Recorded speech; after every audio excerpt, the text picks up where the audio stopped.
चांदवड येथील श्री रेणुका मातेच्या चरणी शिवसेना नेत्या तथा विधान परिषदेच्या सदस्या डॉक्टर नीलम गोढे यांनी दर्शन घेऊन आज जनसेवेचा संकल्प केलाय। शिवसेना वर्धापन दिनाच्या पूर्वसंध्येला झालेल्या या दर्शनावेळी त्यांनी कुलदेवतेची आरती करून आशीर्वाद घेतला। शेतकरी, महिला आणि सामान्य जनतेच्या प्रश्नांवर अधिक प्रभावीपणे काम करण्याची कटिबद्धता त्यांनी व्यक्त केली। यावेळी बोलताना गोढे यांनी बदलत्या हवामान परिस्थिती, एल निनोचा संभाव्य परिणाम आणि शेतकऱ्यांच्या वाढत्या चिंतेच्या पार्श्वभूमीवर सरकारकडून अधिक ठोस उपाययोजना गरजेच्या असल्याचं सांगितले। आगामी अधिवेशनात शेतकरी, महिला सक्षमीकरण, बेरोजगार युवक आणि सामाजिक प्रश्नांवर ठोस भूमिका मांडणार असल्याचंही त्यांनी स्पष्ट केले। महायुती सरकारच्या माध्यमातून महिलांच्या सक्षमीकरणासाठी सुरू असलेल्या उपक्रमांचे त्यांनी कौतुक केले। तसेच महिलांच्या राजकीय सहभाग वाढवण्यासाठी सातत्यानं प्रयत्न सुरू राहतील असा निर्धार त्यांनी व्यक्त केला। लोकमान्य 24 न्यूज साठी सोमनाथ जाधव, चांदवड। पाचव्यांदा मी विधान परिषद सदस्य झाले, परंतु एका बाजूला आपण बघतोय की मोठ्या प्रमाणामध्ये पाणी टंचाई आहे आणि त्याचबरोबर सगळेजण शेतकरी आणि महाराष्ट्रातील जनता ही पावसाची वाट बघते। त्यामुळे महाराष्ट्रामध्ये विकास कामाला गती राहावी।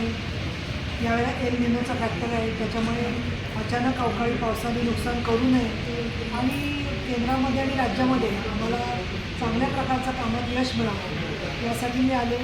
तसंच देवाकडे प्रार्थना केली की नवीन चांगली कामं, योजना या महाराष्ट्रात सुरू व्हाव्या आणि महिलांवरती जे अत्याचार होत आहेत ते थांबण्याच्या दृष्टिकोनातून काही चांगले कायदे अजून अस्तित्वात यावे, येणाऱ्या अधिवेशनामध्ये सुद्धा चांगल्या पद्धतीने कामकाज व्हावं अशा प्रकारची प्रार्थना मी देवीकडे केली आणि देवीने जे मला दिलं ते कुठल्याच शब्दामध्ये आम्ही कृतज्ञता किती व्यक्त केली तरी ती पुरेशी नाही आहे।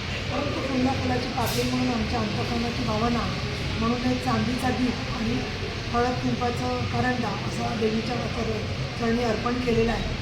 तेवढ्यावरच न थांबता या चांदवड देवस्थानच्या विकासासाठी सरकारने जे काही प्रयत्न केलेले आहेत त्याच्यात अजून काय करणं शक्य आहे, बाकी आहे, त्याच्यावरती देखील मी लवकरच संबंधितांशी भेट घेऊन पुढचं भाविकांच्या सुखसोयीच्या दृष्टीने काही पावलं उचलणार आहे। आजच्या विधान परिषदेच्या संदर्भात काय सांगा?